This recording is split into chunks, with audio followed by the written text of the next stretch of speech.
Les dons spirituels. 4e épisode, la foi, les dons de guérison, les dons d'opérer des miracles.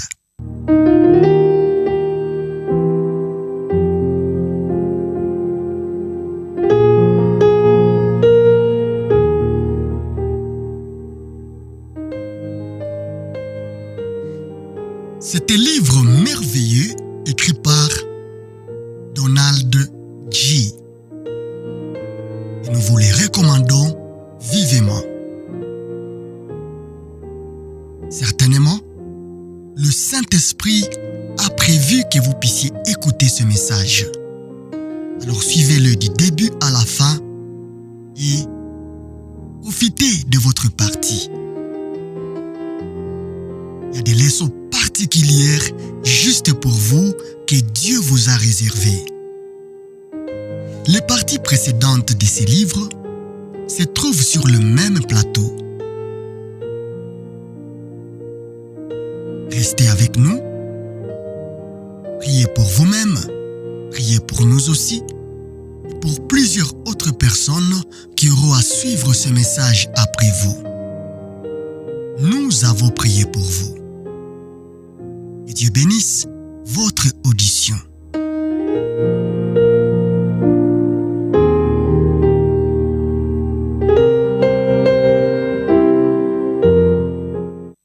Venons-en maintenant à l'étude du groupe de dons de puissance. En cela, il se distingue des deux précédents, aussi bien que des suivants. Le don de discernement excepté. Ils se manifestent tous par des paroles. Ce n'est pas sans raison que la foi est placée en tête de ces groupes, car elle est le fondement des autres dons de puissance, quoique moins frappante pour les regards. Les dons qui frappent le plus sont mentionnés les derniers dans chaque groupe. Les ministères les plus grands sont ceux que l'on voit le moins, bien qu'ils soient à la racine de tous les autres. Étudions successivement chacun de ces dons de l'esprit. Commençons par le don de foi.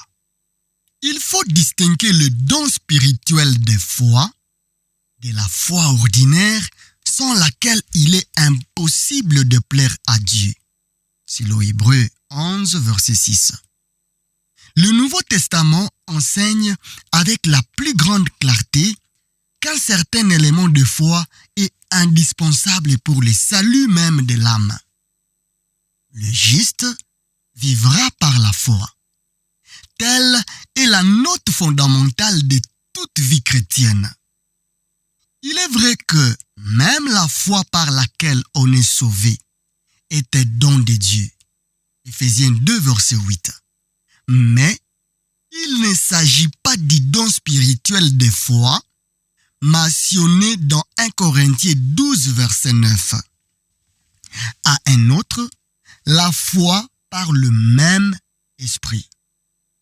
Ces mots indiquent clairement qu'il s'agit d'une manifestation particulière du Saint-Esprit accordée à quelques individus seulement, non pas donnée à tous également.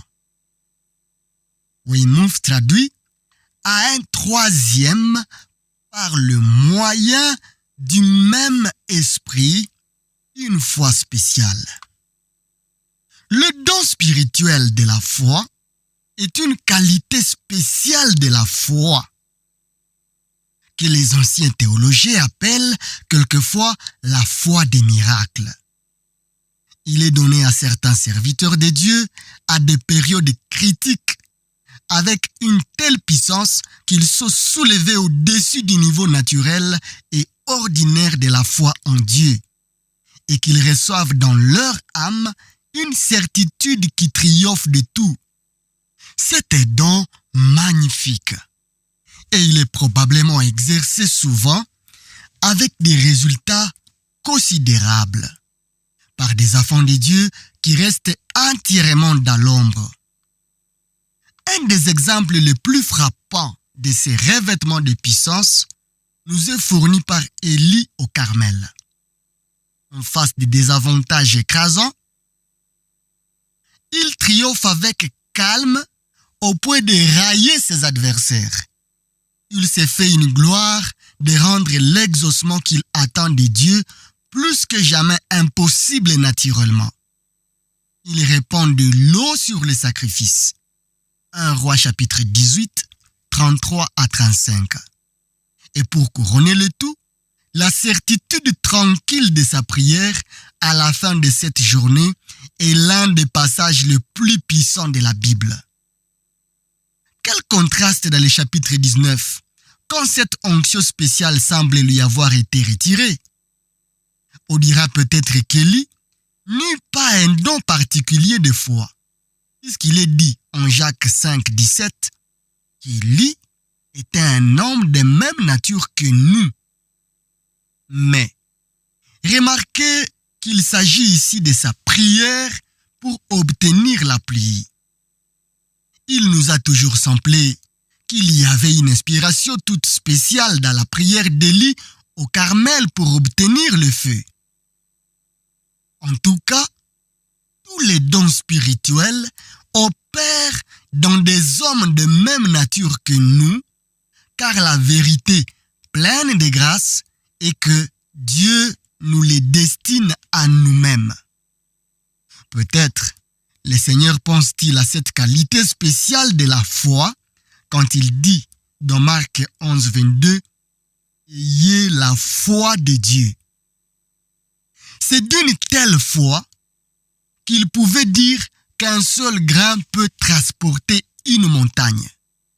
Matthieu 17, verset 20. Un grain de cette foi divine, qui est un attribut du Tout-Puissant, tombe pas dans l'âme de l'homme. Quel miracle ne peut-il pas produire?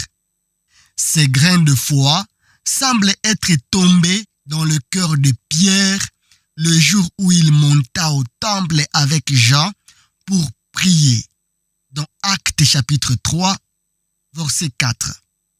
Et quand le miracle fut accompli, il l'attribua expressément à la foi au nom de Jésus.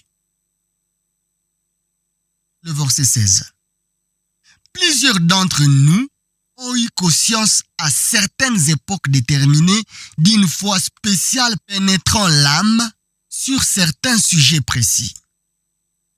S'il ne s'agissait pas alors du don de foi, c'était au moins quelque chose d'analogue et du même ordre.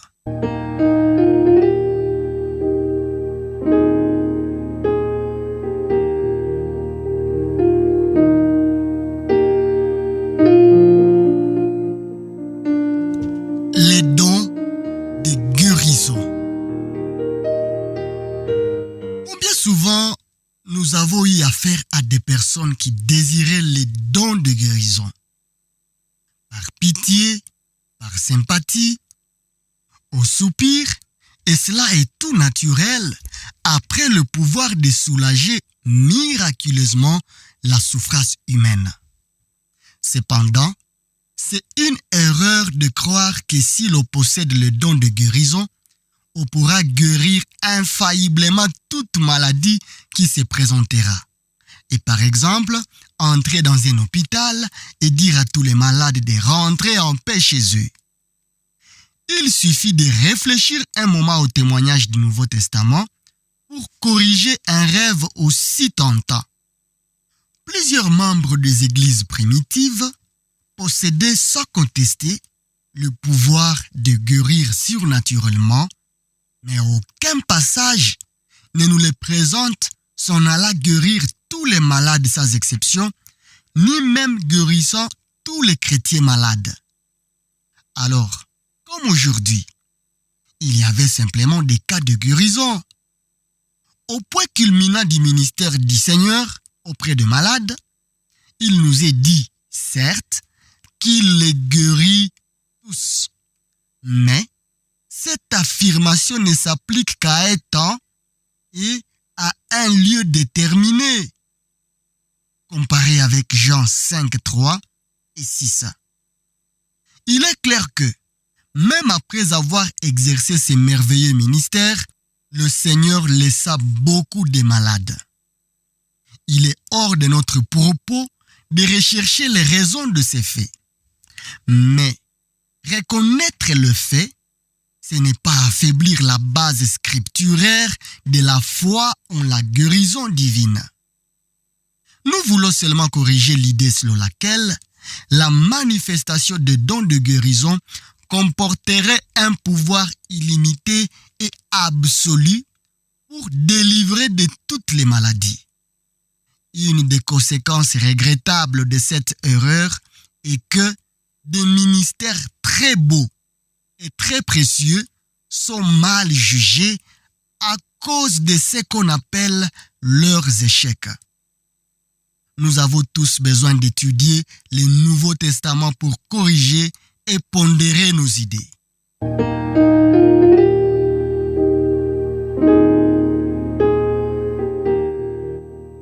La valeur de ces dons dans l'œuvre de l'évangéliste.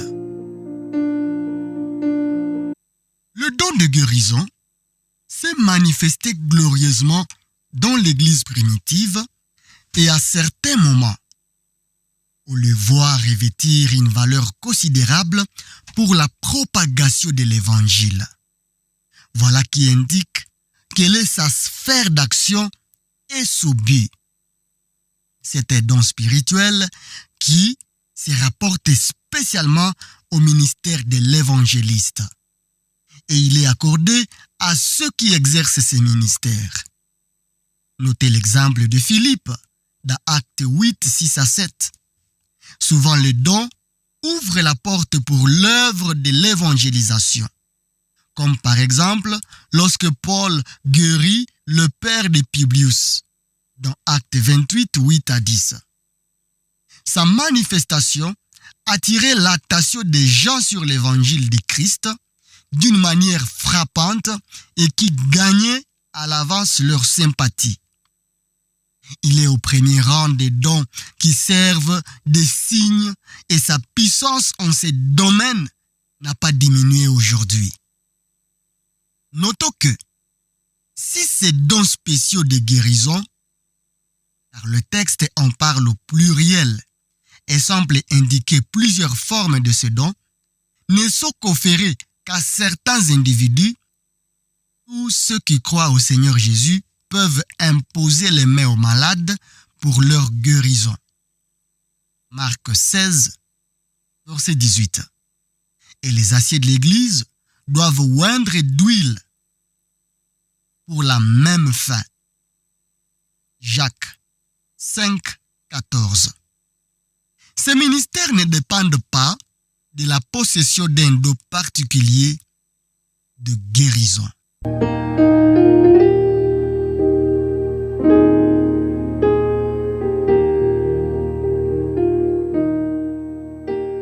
Ce n'est pas un don psychique. Les dons de guérison provenaient du Saint-Esprit. Ils étaient manifestés par le même esprit. C'est la puissance de Dieu agissant dans et par le croyant qui produisait la guérison, et les apôtres nient avec la plus grande force que ces dons puissent émaner de leur puissance naturelle. Acte 3, 12, Acte 14, 15 et d'autres passages. Il ne parlait pas de puissance magnétique, psychique, mentale ou autre. Il donne gloire à Dieu directement. Les guérisons étaient des guérisons divines. C'est donc tout autre chose que l'enseignement et les prétentions de la science chrétienne et autres cultes apparentés qui se ramènent en dernière analyse à la puissance exercée par l'esprit sur la matière et qui font ensemble de l'homme son propre guérisseur et son propre sauveur.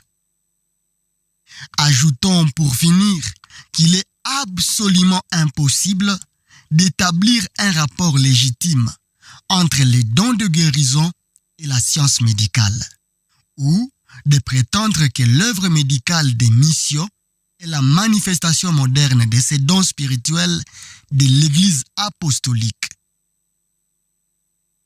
Nous ne voudrions pas, pour rien au monde, rabaisser l'œuvre magnifique accomplie de nos jours par la médecine naturelle ou l'aide très réelle que les œuvres médicales ont apportée aux missions chrétiennes. Mais des considérations de cet ordre ne nous autorisent pas à obscurcir l'essence des Écritures. Il est regrettable que des docteurs exercés ou des infirmières soient ouvertement incroyants et vivent sans Dieu. Nier cela était fait.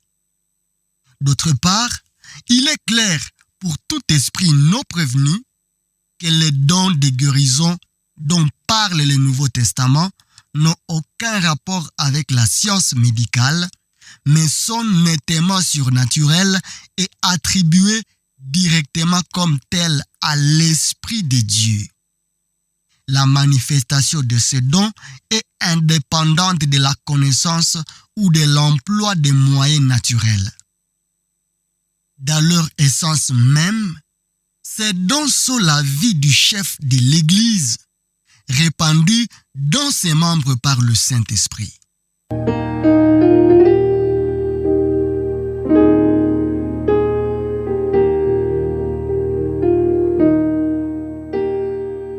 Le don d'opérer des miracles.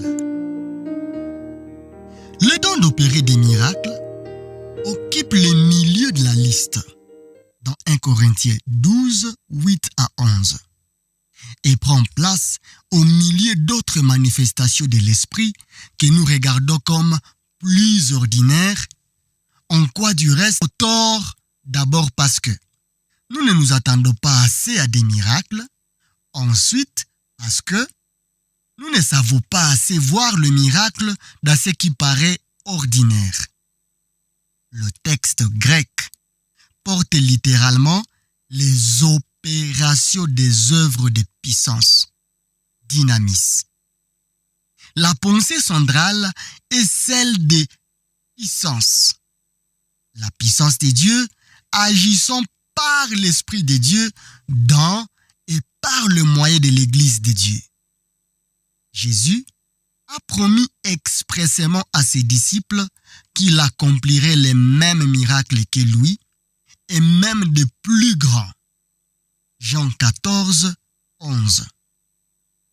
La promesse du Saint-Esprit s'accompagne d'une promesse de puissance. Actes chapitre 1er, le verset 8. Le Nouveau Testament montre qu'effectivement, les miracles annoncés par Jésus eurent lieu. Pierre ressuscite Dorcas dans Actes 9, verset 40. Il y a les récits émouvants où Paul rappelle Eutychus à la vie dans Actes 20, verset 10. Et le texte frappant dans Actes 19, 11 à 12 qui nous dit qu'à Éphèse, Dieu fit des miracles extraordinaires. Et non pas des miracles ordinaires par les mains de Paul. À certains moments, l'ombre de Pierre fut chargée de la puissance divine. Acte 5, verset 15. Peut-être toutes les manifestations du don d'opérer des miracles n'étaient-elles pas aussi remarquables, mais il semble que, sous une forme ou une autre, ces dons étaient communément répandus parmi les églises. Les gens étaient pourtant des gens tout ordinaires, sujets à l'erreur et à la faiblesse. Dans l'Ancien Testament, l'exemple de Samson illustre ce qui est clairement dit dans 1 Corinthiens 13, 1 à 2, au sujet des dons spirituels, à savoir que les plus brillants extérieurement, comme les langues ou les miracles peuvent s'accompagner d'un singulier manque de sanctification. Ces problèmes nous retiendra plus tard. Ce que nous voulons souligner pour le moment, c'est que des gens très ordinaires ont reçu des dons très extraordinaires de l'Esprit de Dieu. Si nous avançons que le don d'opérer des miracles peut se manifester aujourd'hui, on nous accusera de présomption et de fanatisme. Notre position est cependant parfaitement logique. Nous n'avons aucune raison de discerner entre les dons, les attaques portées à la foi par le spiritisme et d'autres formes de puissance surnaturelle qui ne sont pas de Dieu. Cela nous dispose à croire que le Dieu qui a répandu autrefois à Janès et Jambres par une manifestation plus grande de sa puissance divine répondra de nos jours à ces attaques de la même façon.